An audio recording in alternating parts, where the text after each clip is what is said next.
America, my name is Osei-Frimpong, and I come to you live every Friday about this time to talk to you about something you need to know.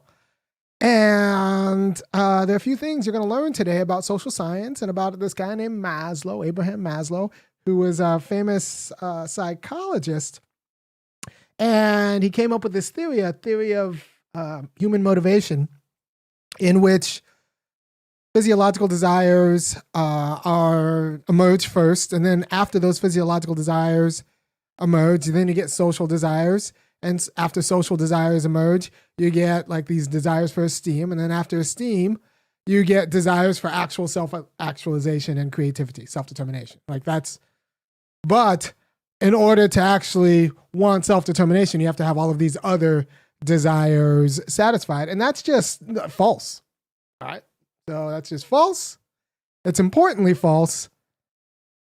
And it's importantly propaganda, right? Because, and the short version of why this is propaganda is, look, if you need the bottom layers fulfilled before the top layers mean anything, before self-determination means anything, then you will never be legitimized in risking the bottom layers for the sake of freedom, right? So we pretty much taught the entire nation that it is irrational to risk your job, your friends, your house, your food, your life for freedom.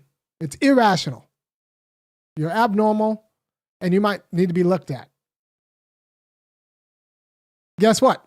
Can you really get serious about racial justice and labor justice if you're not willing to risk your job, your friends, even your life? I don't think so. So we've pretty much figured out a way to low-key of turn the entire nation into counter-revolutionaries. And we've done that with this theory of motivation. And that's not the only thing in the social sciences that's a little bit dubious. We've done it with this theory of motivation in a way that actually we use a theory to say you can't expect poor people to be just because they're too busy trying to find their daily bread. Right? So we have this theory that's used for really for counter-revolution, but it's put in a nice package because it explains why, we can't really expect people who are degraded to care about beauty or justice or anything like that. They're too busy trying to get food.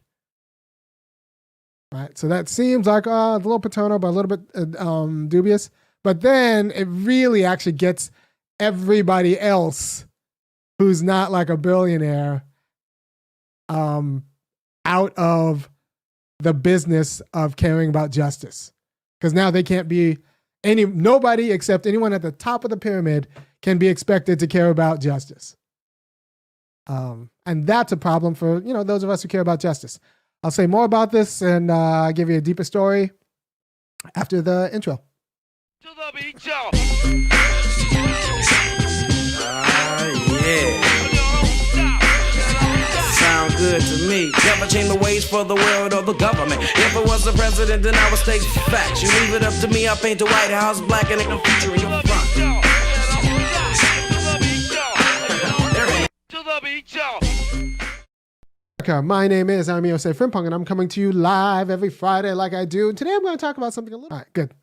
Now we're back. All right, so I study a lot about risk in society and how we kind of dole out risk and consolidate risk and ship risk off to other people and give other people a risk holiday and just the division of risk in society, because I think the division of risk in society is at least as important. And honestly, I think it's more important than the division of labor. I think the division of labor comes out of the division of risk. And without the division of risk, yeah, pretty much the idea is that I'll take all the risk, you do all the grunt work. And that's not just America, but that's a lot of places, right? So if you can figure out the division of risk, you'll really go right at some of the primary justice issues, including what's going on in the division of labor, right? So when I talk to students about this, and we talk about, people risking for justice, and including the founding fathers who ended the Declaration of Independence that they will pledge their lives, their honor, and their wealth. They pledge their lives, their honor, their wealth in order to get rid of King George's tyranny and be able to determine themselves, right? So I talk about that, and then, some students will say like, well, in Maslow, I read in my psychology book, or I was taught in psychology, that it's just natural that you will not do that you'll care more about wealth, honor, and esteem than wealth, honor in your life than you will about justice. And so, the students tell me that, and I'm like, where did you learn that? And they say they're psychology books, and I talk to other people, they're like, well, we learned that in business school, and I talk to other people, they're like, well, we learned that in nursing school, and it all comes down to Maslow. So I actually read the little paper Maslow wrote in 1943. It's just like, it's a theory, just written by a dude, and it's taken as gospel by all of these disparate disciplines and professions, and all of these healing professions, and all of these helping professions, in a way that becomes a form of ideological maintenance, right? So what are we telling people when we're telling people that we don't expect anyone to risk their jobs, their social status, their food, their anything for justice? What are we telling people?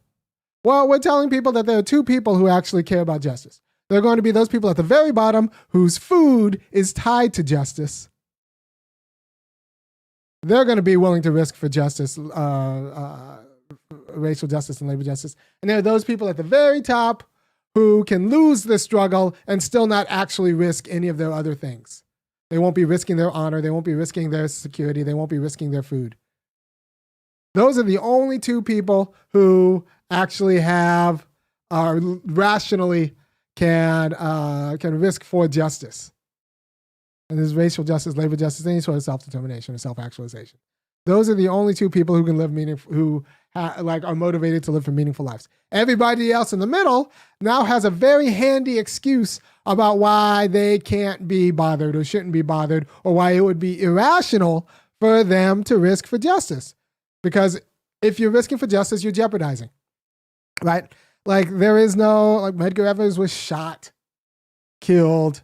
He would have liked to have lived with his family, I'm sure, in order to secure rights for Black people, right? MLK, the number of people who risked not only their lives, but their fortunes. You think Hosea Williams wanted to be broke? I don't know. Like that. I mean, that's the cautionary tale about all these civil rights leaders. Even the ones that made it, except for Jesse Jackson, ended up broke.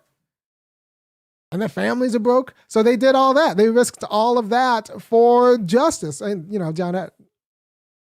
John Lewis has some, I have my own thoughts about John Lewis. But like the idea is that they risked all of that for justice, and they weren't irrational doing it. We should be grateful because they were actually more human because of what they did, not less, right? We can tell some sort of story about the founding fathers about how, they weren't really risking for the nation, but actually, like you look at the Declaration of Independence, it's like the last sentence is we risk our honor, our wealth, and our lives, to throw off this tyranny. Like that was it.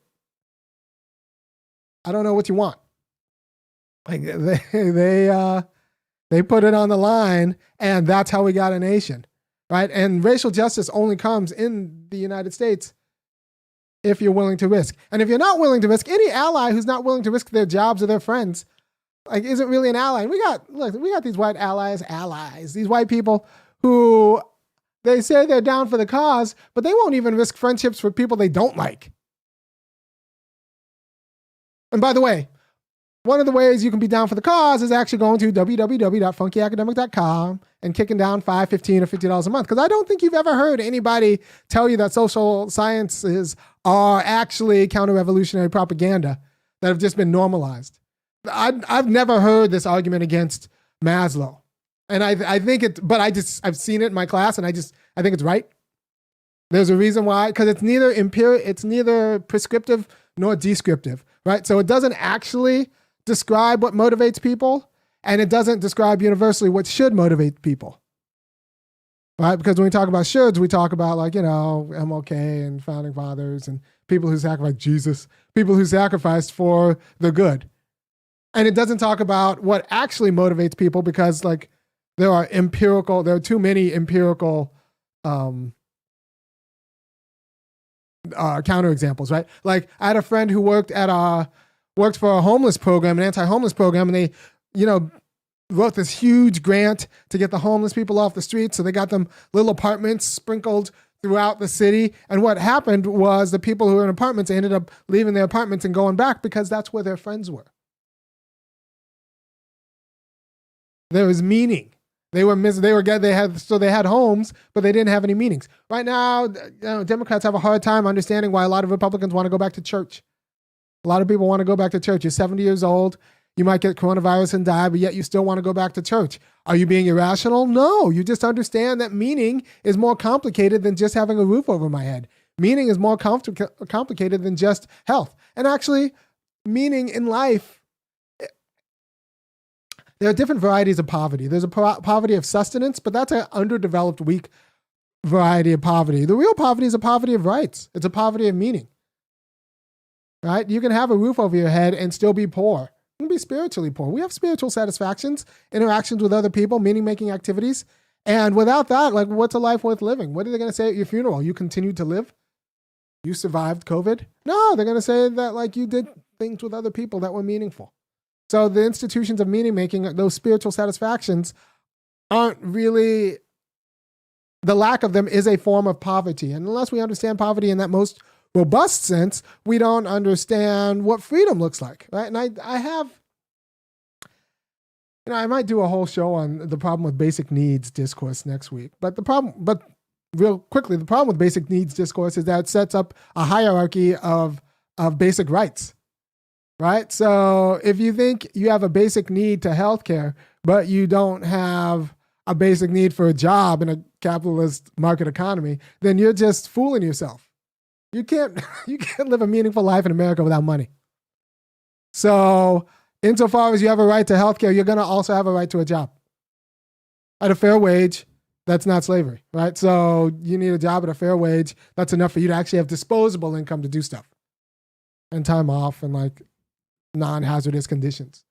So you need, insofar as we talk about real freedom and basic needs, it has to be more than material sustenance. It has to be actually the full complement of rights. I did a show before about how you can't really be free in a nation of laws unless you have access to a lawyer. I don't understand this illusion that you could be free in America if you don't have access to a lawyer. We are a nation of laws. If you don't have access to a lawyer, people can do whatever they want to you at any time.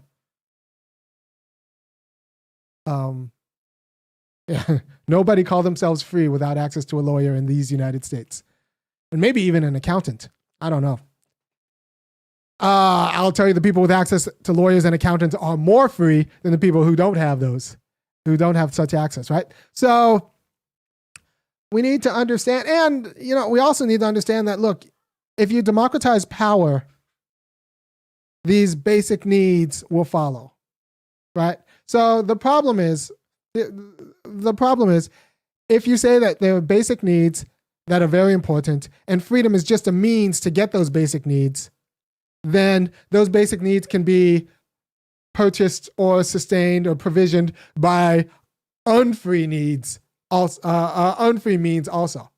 So if freedom is just a means, and this is what Maslow argues, freedom is just a means to secure your sustenance, is what Maggie, that's why we're attached, that's why poor people are attached to freedom, because they need freedom in order to keep a roof over their head.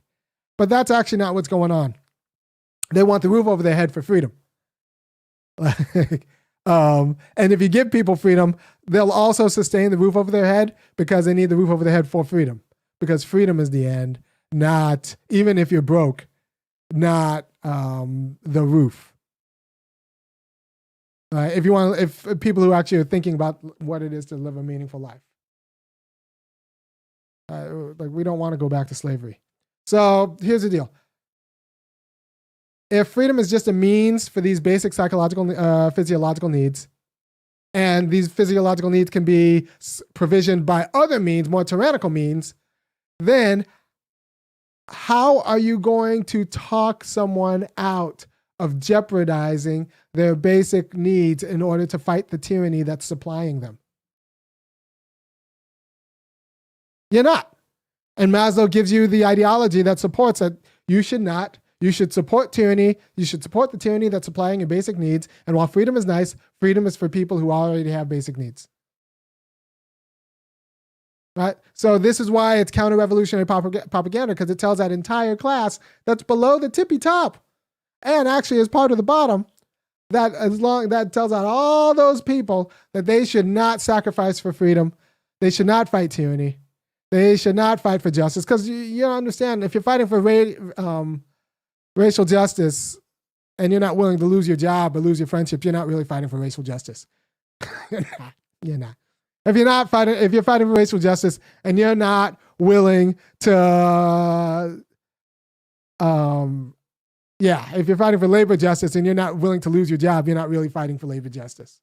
You're play acting.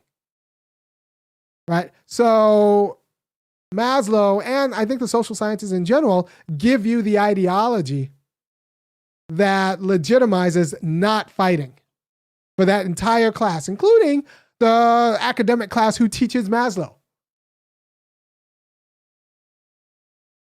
And that's, I think, a huge problem, because pretty much racial and labor justice depends on an equal distribution of risk and a fair distribution of risk. And as long as we are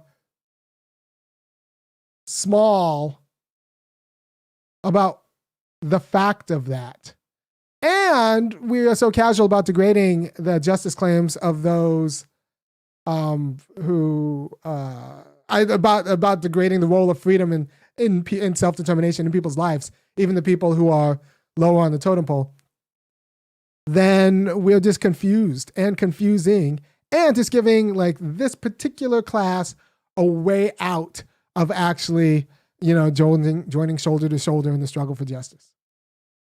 Right? We've made it irrational for you to sacrifice anything for justice, for racial or labor justice. And that's what Maslow low-key does.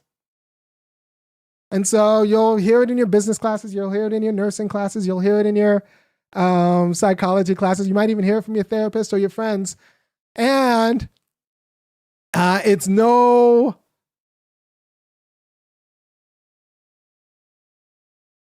just a mid-level form of that same, like, live your best life, follow your bliss, that ends up being a form of liberal irresponsibility.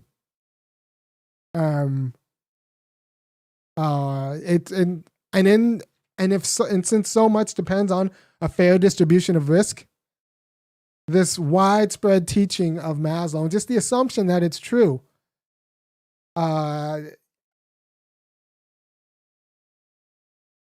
jeopardizes like any of our struggles for justice and normalizes excuses for just opting out of the struggle for justice.